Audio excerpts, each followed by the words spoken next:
Hi friends, ఇక్కడ question చూస్తే శంకువును నిలువు కోత కోస్తే కనిపించే ఆకారం ఏమిటి అని అంటున్నాడు. ఇది 7th క్లాస్ 173లో ఉన్న క్వశ్చన్. ఆప్షన్స్ ఇలా ఇచ్చాడు. శంకువుని ఇంగ్లీష్ లో కోన్ అంటాము, అది ఈ విధంగా ఉంటది. మనకి ఏ కోత కొయ్యమన్నాడు? నిలువు కోత. నిలువు కోత అంటే ఈ విధంగా కట్ చేయాలి, వర్టికల్ గా కట్ చేయాలి. ఆ విధంగా కట్ చేస్తే మనకి ఆ కట్ చేసినటువంటి భాగం దగ్గర ఏది కనిపిస్తుంది అంటే త్రిభుజాకారంగా కనిపిస్తుంది. కాబట్టి మనకు కావాల్సిన ఆన్సర్ త్రిభుజము. Option 4 is the correct answer. ఒకవేళ అదే కోన్ ని నీకు ఈ విధంగా అడ్డంగా అంటే హారిజాంటల్ గా కట్ చేస్తే అప్పుడు నీకు పైన కనిపించే భాగము వృత్తం అవుతుంది. నీకు ఏ ఆకారమో నువ్వు తెలుసుకోవాలి. అలాగే ఏ కోత అన్నాడు? నిలువు కోత వర్టికల్ గా అన్నాడా, అడ్డు కోత హారిజాంటల్ గా అన్నాడా? ఆ రెండు నువ్వు తెలుసుకొని నీకు ఇచ్చిన ఆకారం నీ మైండ్ లోకి వస్తే నువ్వు ఈజీగా చేయొచ్చు. ఇప్పుడు శంకు అన్నాడు, నిలువు కోత అన్నాడు, కాబట్టి త్రిభుజం అనేది ఏర్పడుతుంది. Option 4 is the correct answer. Thank you. Hi friends, ఇక్కడ క్వశ్చన్ చూస్తే ఒక స్తూపంపై కాంతి పడితే ఆ స్తూపం యొక్క ప్రతిబింబం ఏ విధంగా కనబడుతుంది? ఇది 9th క్లాస్ 173లో ఉన్న క్వశ్చన్.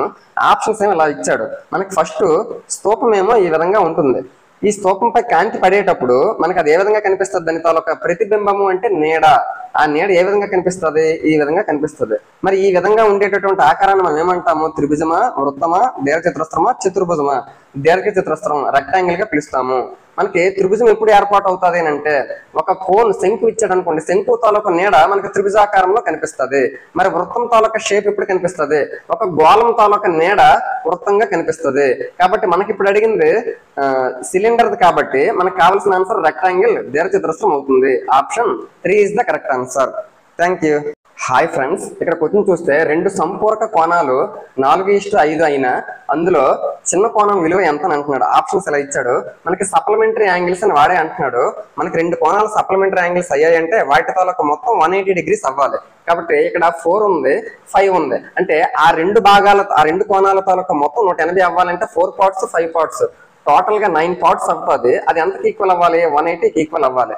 మరి 9 1s 9 20s అంటే 1 part తాలూకా వాల్యూ 20. మరి ఇప్పుడు మనకి చిన్న కోణం అడిగాడా, పెద్ద కోణం అడిగాడా? స్మాలెస్ట్ యాంగిల్ అని అడిగాడు. మరి రెండింటిలో చిన్న కోణం ఏదవుతుంది? 4 భాగాలు ఉండేటటువంటిది చిన్న కోణం అవుతుంది. కాబట్టి 4 parts తాలూకా వాల్యూ ఎంత అని అంటున్నాడు.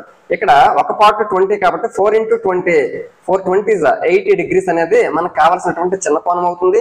ఒకవేళ పెద్ద కోణం అడిగితే 20 × 5 100 అవుతుంది. ఆ విధంగా 100 80 ప్లస్ చేస్తే మనకు అడిగినటువంటి సంపూర్ణ కోణమే అవుతుంది. కాబట్టి చిన్న కోణం 80 degrees.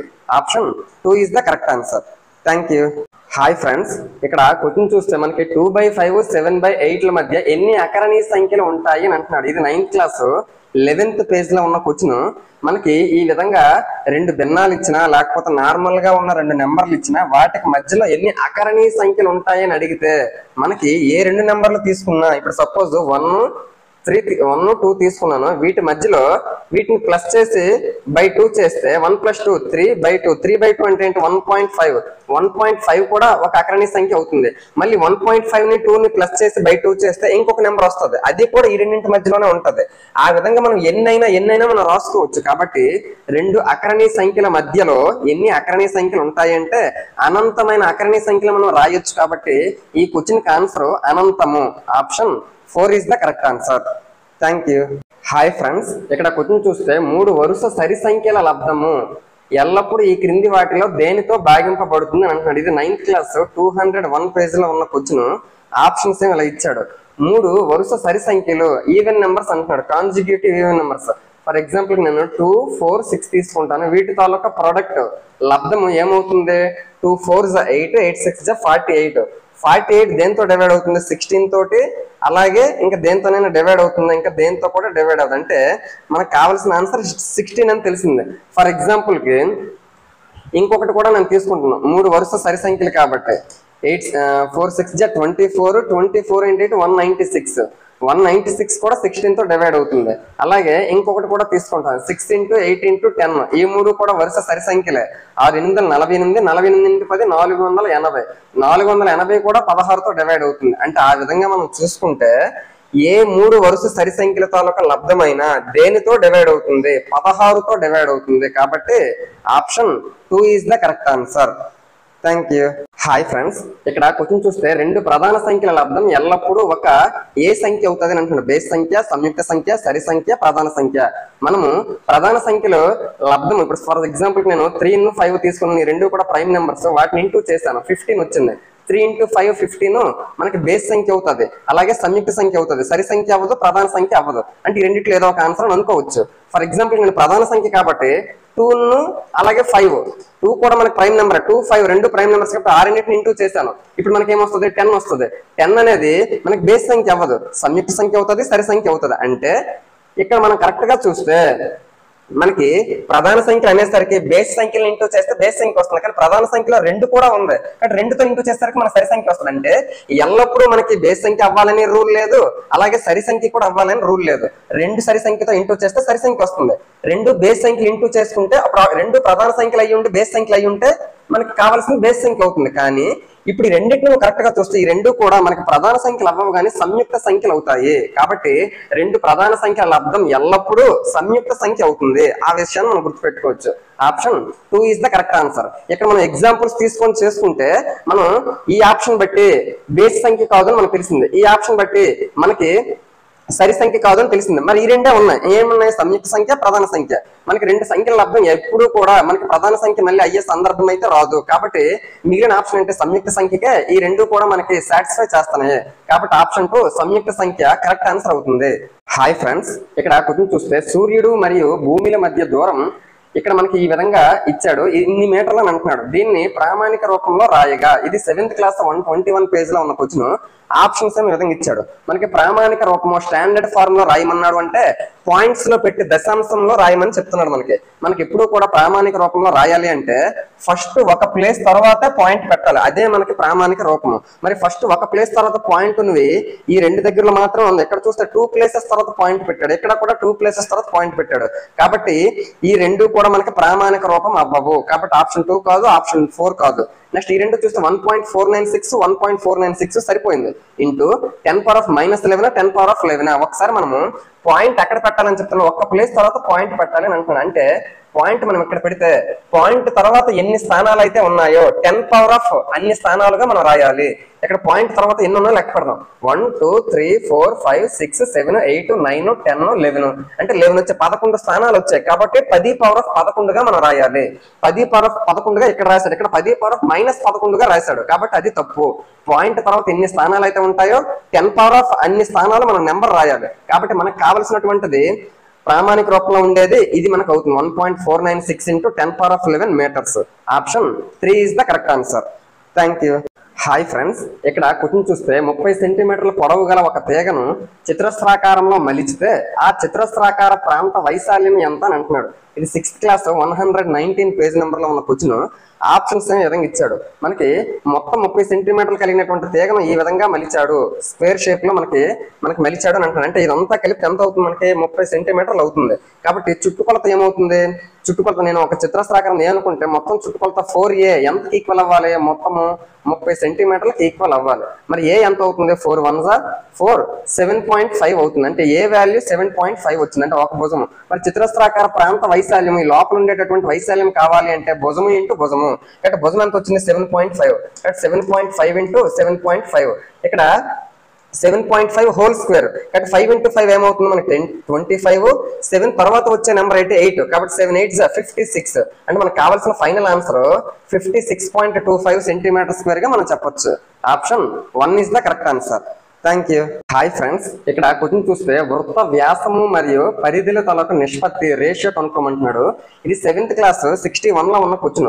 ఆప్షన్స్ ఏ విధంగా ఇచ్చాడు. మన దేనికి వ్యాసం ఇది నిష్పత్తి రేషియో కనుక్కోమంటున్నాడు. వృత్త వ్యాసము డయామీటర్ కి, అలాగే పరిధి 2πr కి. ఇప్పుడు మనకి డయామీటర్ అంటే ఏంటి? 2 వ్యాసార్థాలే కదా, 2πr. ఇక్కడ 2r క్యాన్సిల్ అయిపోతుంది. ఇక్కడ 1:π ఉంది. మనకి పై అంటే 3.14 గా తీసుకోవచ్చు. కాబట్టి 1:3.14 అనేది మనకి కావలసినటువంటి రేషియోగా మనం చెప్పొచ్చు. Option 4 is the correct answer. Thank you. Hi friends, ఇక్కడ క్వశ్చన్ చూస్తే P/Q రూపంలో రాయగలిగి Q≠0 అయితే అకరణి సంఖ్య అవుతుంది. అయితే ఇక్కడ PQలు ఏ సంఖ్యలు అయి ఉండాలి అంటే మనకి అకరణి సంఖ్యలు అంటే ఏంటి? p/q రూపంలో రాయగలిగి q అనేది 0 కాకపోతే అది మనకు అగ్రణి సంఖ్య అవుతుంది మనకు తెలుసు. మరి అక్కడ pqలు మనం ఏమని నేర్చుకుంటాము? పూర్ణ సంఖ్యలు నేర్చుకుంటాం. అంటే మనకు మామూలుగా అయితే అక్కడ pqలు పూర్ణ సంఖ్యలే అయ్యి ఉండాలి అని అనుకుంటాం. కానీ పూర్ణ సంఖ్యల్లోనే పూర్ణాంకాలు కూడా ఉంటాయి, పూర్ణాంకాల్లోనే సహజ సంఖ్యలు కూడా ఉంటాయి. సహజ సంఖ్యలు 1 నుంచి స్టార్ట్ అవుతాయి, పూర్ణాంకాలు 0 నుంచి స్టార్ట్ అవుతాయి. 1 2 3 అలా పూర్ణ సంఖ్యలేమో మనకి 0 1 2 3లతో పాటు మైనస్ నెంబర్స్ కూడా ఉంటాయి. అంటే పూర్ణ సంఖ్యల్లో పూర్ణాంకాలు ఉంటాయి, పూర్ణాంకాల్లో సహజ సంఖ్యలు కూడా ఉంటాయి. కాబట్టి ఈ మూడింటిలో మనం ఏదందులో పెట్టినా కూడా మనకి అది అగ్రణి సంఖ్య అవుతుంది. ఫర్ ఎగ్జాంపుల్ నేను పూర్ణాంకాలు తీసుకుంటాను, p ప్లేస్ లో 0 పెడతాను, q ప్లేస్ లో 5 పెడతాను. 0/5 మనకి అగ్రణి సంఖ్య అవుతుంది. సపోజ్ సహజ సంఖ్యలు తీసుకుంటాను, సహజ సంఖ్యలు 2 తీసుకున్నాను, అలాగే 5 తీసుకున్నాను. 2 5 రెండు మనకి ఏమవుతాయి? నేచురల్ నెంబర్స్ అవుతాయి. మరి 2/5 మనకి అగ్రణి సంఖ్య అవుతుందా లేదా? అవుతుంది. అంటే దీన్ని బట్టి ఏమర్థం అవుతుంది? pqలు పూర్ణ సంఖ్యలే అన్నాడు అంటే పూర్ణ సంఖ్యలోనే పూర్ణాంకాలు ఉన్నాయి, పూర్ణాంకాల్లోనే సహజ సంఖ్యలు ఉన్నాయి. కాబట్టి వాటిల్లో ఏవైనా మనం అందులో పెట్టచ్చు. కాబట్టి పై సంఖ్యలు ఏవైనా అందులో ఉండొచ్చు అనే ఆప్షన్ మనకి కరెక్ట్ అవుతుంది. Option 4 is the correct answer. Thank you. Hi friends, ఇక్కడ క్వశ్చన్ చూస్తే కింది వాటిలో ఏది సత్యము అని అంటున్నాడు. ఇది 7th క్లాస్ 117 లో ఉన్న క్వశ్చన్. ఫస్ట్ క్వశ్చన్ చూస్తే first option 2 cube greater than 5 square. 2 cube అంటే 8, అది పెద్దది అని అంటున్నాడు. దేనికంటే 5 స్క్వేర్ 25 కంటే ఇది పెద్దది కాదు కదా, ఇది తప్పు. కాబట్టి ఇది మనకు ఆన్సర్ అవ్వదు, సత్యమైంది మనకు ఆన్సర్ అవ్వాలి. అంటే ఏది కరెక్ట్ అని అంటున్నాడు. 2 క్యూబ్ ఇంటూ 3 స్క్వేర్, ఇక్కడ 6/5 ఇచ్చాడు. ఇక్కడ 3 into 2 ప్లస్ చేసి 5 రాశాడు. ఇప్పుడు అది ప్లస్ అవుతుంది. భూములు రెండు బేస్ ఈక్వల్ గా ఉండేటప్పుడు మనకి 5 అవుతుంది. కానీ ఇక్కడ రెండు బేస్ ఈక్వల్ గా లేవు, అప్పుడు వీడు 2 into 3 చేశాడు. ఇది మనకి రాంగ్. ఇప్పుడు సపోజ్ ఇక్కడ కూడా ఒక 2 ఉందనుకోండి, అప్పుడు ఇక్కడ బేస్ ఈక్వల్ గా ఉన్నాయి కాబట్టి 3 + 2 5 చేయాలి, అప్పుడు 2/5 అవుతుంది. కాబట్టి మనకి ఇచ్చింది 6/5 కాబట్టి ఇది కూడా రాంగ్. మనకి ఇక్కడ 10 ఉంది ఇంటూ 10^11. ఇక్కడ ఏమీ లేదంటే 1 ఉన్నట్టు. ఇక్కడ చూస్తే బేసెస్ ఈక్వల్ గా ఉన్నాయి, అప్పుడు ఏం చేయాలి? పవర్స్ ఏమో ఇంటూ చేసుకునేటప్పుడు పవర్స్ ప్లస్ చేయాలి, అప్పుడు 10^11 + 1 12 అవుతుంది. అంటే దీని ఆన్సర్ 10^12 అవుతుంది. కానీ వీడేమో ఇది ఇచ్చాడు కాబట్టి ఇది కూడా రాంగ్. ఇప్పుడు చూస్తే 3/0 = 1000/0.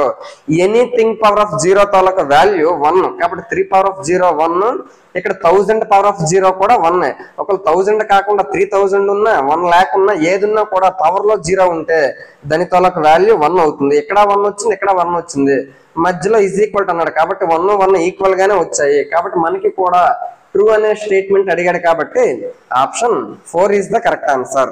Thank you. హాయ్ ఫ్రెండ్స్, ఇక్కడ క్వశ్చన్ చూస్తే కింది వాటిలో బహుపది పాలినామియల్ ఏది అని అంటున్నాడు. ఇది 7th క్లాస్ 83 పేజ్ నెంబర్ లో ఉన్న క్వశ్చన్. ఆప్షన్స్ ఏమి ఈ విధంగా ఇచ్చాడు. ఫస్ట్ చూస్తే మనకి బహుపది అంటే ఏమిటి అంటే, ఫర్ ఎగ్జాంపుల్ ఫస్ట్ ఆప్షన్స్ చూద్దాం. 4x + 3y + z. ఇక్కడ ఎన్ని పదాలు ఉన్నాయి? 1 2 3, మొత్తం 3 పదాలు ఉన్నాయి. నెక్స్ట్ ఇక్కడ చూస్తే 1 2 3 4, మొత్తం 4 పదాలు ఉన్నాయి. ఇక్కడ చూస్తే ఒక పదం ఉంది, ఇక్కడ చూస్తే పైవన్నీ అని అన్నాడు. ఇప్పుడు చూస్తే మనకి బహుపది అంటే ఏమిటి అంటే, మామూలుగా అయితే కన్ఫ్యూజన్ అయ్యే ఛాన్స్ అయితే ఇక్కడ ఉన్నది. బహుపది అంటే మనకి ఒక పదం ఉంటే ఏకపది అనే మోనోమియల్, 2 పదాలు ఉంటే బైనామియల్ ద్విపది అనే, 3 పదాలు ఉంటే ట్రైనామియల్ త్రిపది అని అనుకుంటాం. మరి ఇక్కడ 4 పదాలు ఉన్నాయి కాబట్టి ఇదే ఖచ్చితంగా బహుపది అవుతుందనే విషయం గుర్తుపెట్టుకునే ఆప్షన్ 2 అనేది పెట్టే ఛాన్స్ ఉంటది. కానీ బహుపది అంటే ఏమిటి అంటే, 1 లేదా అంతకంటే ఎక్కువ ఉండేటటువంటి పదాలు ఎన్నున్నా కూడా అది ఖచ్చితంగా బహుపది అవుతుందని స్పెషల్ గా మనకి 7th క్లాస్ 83 పేజ్ నెంబర్ లో క్లియర్ గా ఇవ్వడం అనేది జరిగింది. కాబట్టి ఒక్క పదం ఉన్నా 1 కంటే ఎన్ని పదాలున్నా అది ఖచ్చితంగా పాలినామియల్ బహుపది అవుతుంది. ఇక్కడ చూస్తే అందుకనే ఆప్షన్ 4 లో ఏమి ఇచ్చాడు? పైవన్నీ అని ఇచ్చాడు. 3 పదాలున్నా బహుపదే, 4 పదాలున్నా బహుపదే, ఒక్క పదం ఉన్నా బహుపదే. అంటే ఏమర్థమైంది? ఏకపది బహుపది. మన నెక్స్ట్ ఇక్కడ 4 పదాలు ఉన్నాయి, ఇది అలాగా బహుపది. ఇక్కడ 3 పదాలు, త్రిపది కూడా బహుపది అవుతుంది, ద్విపది కూడా బహుపది అవుతుంది. కాబట్టి ఇవన్నీ బహుపదులు అవుతాయి. కాబట్టి option 4 is the correct answer. Thank you. Hi friends, ఇక్కడ క్వశ్చన్ చూస్తే పక్క పటం భ్రమణ సౌష్ఠవ పరిమాణము, ఆర్డర్ ఆఫ్ రొటేషనల్ సిమిట్రీ మనకి ఎంత అని అడుగుతున్నాడు. ఇది 7th క్లాస్ 145 లో ఉన్న క్వశ్చన్. ఆప్షన్స్ ఈ విధంగా ఇచ్చాడు. ఇక్కడ పటం చూస్తే ఈ విధంగా ఉంది. మనకి భ్రమణ సౌష్ఠవ పరిమాణం అంటే ఏంటి? మనము ఒక పటాన్ని 360 డిగ్రీలు అంటే మనము క్లాక్ వైజ్ గా తిప్పితే ఎన్నిసార్లు అయితే సేమ్ అదే పటం మనకు వస్తుందో అది దాని తాలూకా భ్రమణ సౌష్ఠవ పరిమాణం అవుతుంది. ఇప్పుడు ఈ పటాన్ని నేను ఈ విధంగా క్లాక్ వైజ్ గా తిప్పితే ఇప్పుడు ఇక్కడ ఉండేటటువంటిది ఏదైతే ఉందో అది ఎక్కడికి వచ్చింది అనుకోండి, ఆటోమేటిక్ ఎక్కడ ఉండేది ఎక్కడికి వస్తుంది. అంటే ఫస్ట్ ఎక్కడ ఉండేది ఇక్కడికి వచ్చింది అనుకో, ఒకసారికి సేమ్ మళ్ళీ అదే పటం వస్తుంది. మళ్ళీ ఎక్కడ ఉండేది ఎక్కడికి వచ్చింది అనుకో, సేమ్ మళ్ళీ అదే పటం వస్తుంది. ఆ విధంగా మొత్తం ఎన్నిసార్లు అవుతుందంటే ఇక్కడికి ఒకసారి, 2 సార్లు, 3 సార్లు, 4 సార్లు, 5 సార్లు, మళ్ళీ అదే ప్లేస్ వచ్చినప్పుడు కూడా మళ్ళీ కంప్లీట్ గా ఒకటి సేమ్ అదే పటం అనేది ఏర్పాటు అవుతుంది. ఆ విధంగా మొత్తం రొటేషన్ అయ్యేసరికి 6 సార్లు సేమ్ ఇదే పటం మళ్ళీ రిపీట్ అవుతుంది. కాబట్టి ఈ పటం తాలూకా ఆర్డర్ ఆఫ్ రొటేషనల్ సిమెట్రీ భ్రమణ సౌష్ఠవ పరిమాణం ఏమవుతుంది అంటే 6 అవుతుంది. Option 2 is the correct answer. Thank you. Hi friends, ఇక్కడ క్వశ్చన్ చూస్తే పక్క పటంలో x+y తాలూకా వాల్యూ ఏమో అడుగుతున్నాడు. ఆప్షన్స్ ఇలా ఇచ్చాడు. ఇది 9th క్లాస్ 157 లో ఉన్న క్వశ్చన్. ఇక్కడ చూస్తే 3 సమాంతర రేఖలు ఇచ్చాడు. ఇది L, M, N అనుకుంటే 3 సమాంతర రేఖలు ఇచ్చాడు. ఆ 3 సమాంతర రేఖలను ఒక తిరియక రేఖ ఖండిస్తే అప్పుడు ఇక్కడ 70 డిగ్రీలు అని దీని తాలూకా వాల్యూ ఇచ్చాడు. ఇక్కడ x ఇచ్చాడు, ఇక్కడ y ఇచ్చాడు. x+y ఏమో మనం కనుక్కోవాలి. ఈ విధంగా 3 సమాంతర రేఖలను ఖండించేటప్పుడు ఒక తిరియక రేఖ ఎక్కడ ఎంత అయితే ఉంటుందో ఇక్కడ కూడా అంతే ఉంటుంది. ఎందుకు? ఇక్కడ కూడా అంతే ఉంటుంది. ఎందుకంటే ఈ మూడు కోణాలు కూడా సదృశ్య కోణాలు, కరస్పాండింగ్ యాంగిల్స్ అవుతాయి. సదృశ్య కోణాలు సమానం కాబట్టి ఇక్కడ 70 అయినప్పుడు ఇక్కడ కూడా 70 అవుతుంది, ఇక్కడ కూడా 70 అవుతుంది. మరి ఇది 70 అయినప్పుడు వర్టికల్లీ ఆపోజిట్ యాంగిల్స్ అంటే శీర్షాభిముఖ కోణాలు సమానము కాబట్టి ఇది 70 అయినప్పుడు ఇది 70 అవుతుంది. అంటే x వాల్యూ 70 అని తెలిసింది. మరి ఈ సరళ రేఖ మీద ఏదైనా ఒక సరళ రేఖ మీద మొత్తం ఎప్పుడు కూడా 180 డిగ్రీస్ ఉంటుంది. ఇది 70 అయినప్పుడు ఇదంతా అవుతుంది 110 డిగ్రీలు అవుతుంది. ఎందుకు? ఇదంతా కలిపితే రేఖీయ ద్వయం 180 డిగ్రీలు అవ్వాలి. ఇది 70 కాబట్టి ఇది 110. y value 110, x value 70. ఆ రెండు నీకు ప్లస్ చేయమన్నాడు కాబట్టి 110 ను 70 ఎంత అవుతుంది? 180 డిగ్రీలు అవుతుంది. Option 2 is the correct answer. Thank you. Hi friends, ఇక్కడ క్వశ్చన్ చూస్తే కింది వాటిలో అకరణీయ సంఖ్య రేషనల్ నెంబర్ కానిది ఏది అని అంటున్నాడు. మనకి ఆప్షన్స్ ఏ విధంగా ఇచ్చాడు. ఫస్ట్ అకరణీయ సంఖ్య అంటే ఏంటి? p/q రూపంలో రాయగలిగే, అలాగే q అనేది ≠0 అయితే అటువంటి ఏ సందర్భమైనా కూడా మనకి అకరణీయ సంఖ్య అవుతుంది. ఆ విషయం మనకు తెలుసు. ఇక్కడ మనకి అకరణీయ సంఖ్యలోకి ఏవేవి వస్తాయంటే పూర్ణ సంఖ్యలు అయినటువంటి అన్ని నెంబర్లు వస్తాయి, అంటే ఇంటీజర్ నెంబర్స్ వస్తాయి, అలాగే పాయింట్స్ తో డెసిమల్స్ తో ఉన్నటువంటి అన్ని నెంబర్లు వస్తాయి, అలాగే ఫ్రాక్షన్స్ తో ఉన్న నెంబర్లు అన్ని కూడా వస్తాయి. మరి ఇందులో చూస్తే ఇక్కడ 25 ఇంటీజర్ నెంబర్ పూర్ణ సంఖ్య కాబట్టి ఇది అకరణీయ సంఖ్య అవుతుంది. ఇక్కడ చూస్తే 0.252525 అనేది కంటిన్యూ అవుతూ వస్తుంది. మనకి అకరణీయ సంఖ్య అంటే అర్థం ఏమిటి అంటే అయితే ఆవర్తనమైనా అవ్వాలి, లేకపోతే అంతమైనా అవ్వాలి. అలా కాకుండా అంతము కాకుండా ఆవర్తనము కాకుండా ఉండే నెంబర్లు ఏవైతే ఉంటాయో వాటిని కరణీయ సంఖ్యలు మనము ఇర్రేషనల్ నెంబర్స్ గా మనం చెప్తాం. ఇక్కడ చూస్తే నీకు ఇది అంతమైతే అవ్వట్లేదు కానీ ఆవర్తనం అవుతుంది, అంటే రిపీట్ అవుతుంది. కాబట్టి ఇది కూడా మనము p/q రూపంలో రాయగలము. కాబట్టి ఇది కూడా అకరణీయ సంఖ్య. 25/9 అన్నావు అంటే అది భిన్నం రూపంలో రాయగలిగావు కాబట్టి ఫ్రాక్షన్స్ అన్ని కూడా అకరణీయ సంఖ్యలే. మరి పై వాల్యూ ఉంది కదా, ఈ పై వాల్యూని మనం 22/7 గా మనం రాస్తాము. 22/7 కూడా నీకు అకరణీయ సంఖ్య p/q రూపంలో ఉన్నట్టే కనిపిస్తుంది కానీ అది కాదు. ఎందుకు? మనకి పై వాల్యూ యాక్చువల్ గా 22/7 అయితే కాదు. పై వాల్యూ ఏమిటి అంటే 3.1413 సంథింగ్. ఆ విధంగా మనకి కంటిన్యూగా అటువైపు ఆవర్తనము అవ్వదు, రిపీట్ అవ్వదు, అలాగే మనకి ఎక్కడ ఒక దగ్గర ఎండింగ్ అనేది కూడా ఉండదు. అంటే అంతము కాదు, ఆవర్తనం కూడా కాదు, ఆ రెండు అవ్వవు. కాబట్టి మనకి అటువంటి నెంబర్లు ఏవైతే ఉంటాయో ఆ నెంబర్లన్నింటినీ కూడా కరణీయ సంఖ్యలు, ఇర్రేషనల్ నెంబర్స్ గా మనం చెప్పొచ్చు. కాబట్టి పై వాల్యూ ఎప్పుడు కూడా మనము ప్రాబ్లమ్స్ కి అనుకూలంగా ఉండడం కోసం అని చెప్పేసి 22/7 గా రాస్తామే తప్ప మనకి ఫైనల్ ఆన్సర్ ఏమిటి అంటే 3.1413 ఆ విధంగా ఉండేటటువంటి నెంబర్. కాబట్టి పై వాల్యూ అకరణీయ సంఖ్య అవ్వదు, కరణీయ సంఖ్య అవుతుంది. Option 4 is the correct answer. Thank you.